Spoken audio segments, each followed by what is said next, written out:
নমস্কার। দেখুন আজকে মাধুরী লেক থেকে কিন্তু আমরা চলে যাচ্ছি বুমলা পাসের দিকে।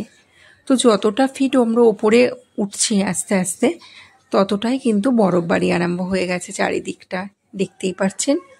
তো যে ড্রাইভার ছিল তিনি বললেন যে কালকে আমরা এসছিলাম, তো কালকে যে বরফবাড়ি হচ্ছিল তার থেকে কিন্তু আজকে অনেক বেশি বরফবাড়ি হচ্ছে।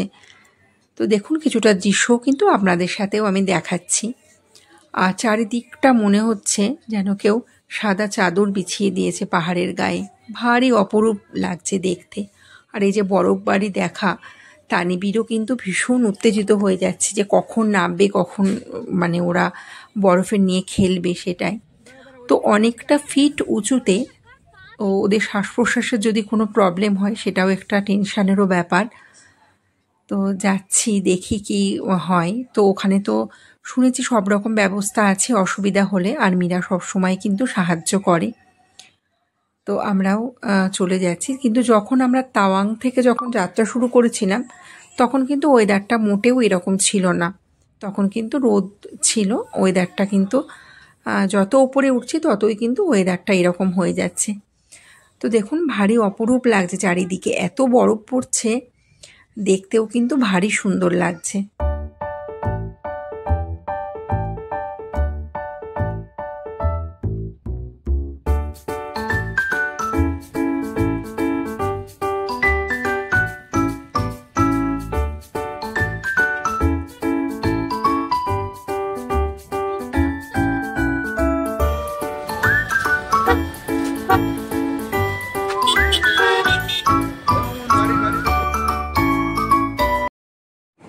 দেখুন বন্ধুরা, আমরা কিন্তু গাড়ি থেকে নেমে গেছি, আর নেমে যাওয়ার পরেই কিন্তু ওদের খেলাও আরম্ভ হয়ে গেছে। আর প্রচণ্ড বরফবাড়ি হচ্ছে, প্রচণ্ড ঠান্ডাও, প্রচণ্ড বরফবাড়িও হচ্ছে, দেখতেই পাচ্ছেন। আর ওরাও কিন্তু নেমেই কিন্তু খেলার জন্য ব্যস্ত।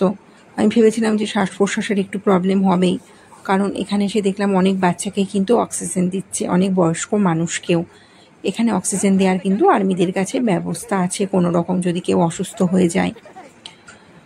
তো ওরা খেলছে, বরফের গোলা বানাচ্ছে, খেলছে, এ ওকে মারছে, ও ওকে মারছে, ছুটোছুটি করছে। এটা প্রায় কিন্তু 15,000 ফিট উঁচুতে। তবুও যে ওদের কোনো সমস্যা হয়নি এটাই কিন্তু অনেক। তারপরে কিন্তু আমরা চলে গেলাম আর্মিদের সাথে, চলে গেলাম চীনা বর্ডার দেখতে, মানে ভারত সীমান্ত চীনা বর্ডারের যে সীমান্তটা সেটাই দেখতে গেছিলাম। তো সেখানে দেখতে গিয়ে কিন্তু আমরা 1962-এর যে মানে যুদ্ধটা হয়েছিল সেটা সম্পর্কেও কিন্তু অনেক কিছু জানলাম তাদের কাছ থেকে। তারা কিভাবে আমাদের উপরে, ইন্ডিয়ান আর্মি মানে এর উপরে কিভাবে অ্যাটাক করেছিল, তখন আমাদের কোনো রকম কোনো প্রোটেকশানের কিছু ছিল না, সেগুলোও জানলাম। কিভাবে কয়েকজন মিলে মানে তাদের মোকাবিলা করেছে, জাসপাত সিংকে প্রাণ দিতে হয়েছে কিভাবে, সেটাও কিন্তু জানতে পারলাম। সত্যি কি ভয়ানকভাবে তাদেরকে মেরেছে তাকে, খুবই কষ্টদায়ক শুনলে তাদের কাছ থেকে। তারা আমাদের সুরক্ষার জন্য কোথায় না কোথায় থাকে ইন্ডিয়ান আর্মিরা, সত্যি হ্যাটস অফ তাদের জন্য যে আমরা সুরক্ষিতভাবে ঘরে বসে থাকতে পারি, আর তারা বর্ডার সীমান্তে পাহারা দিচ্ছে।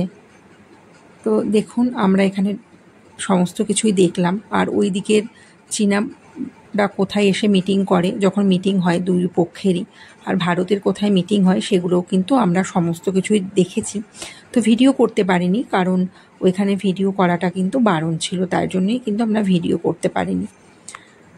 আর টুকটাক ছবি তুলেছি, তো সেগুলো আর মানে দেওয়া হয়নি ছবিগুলো।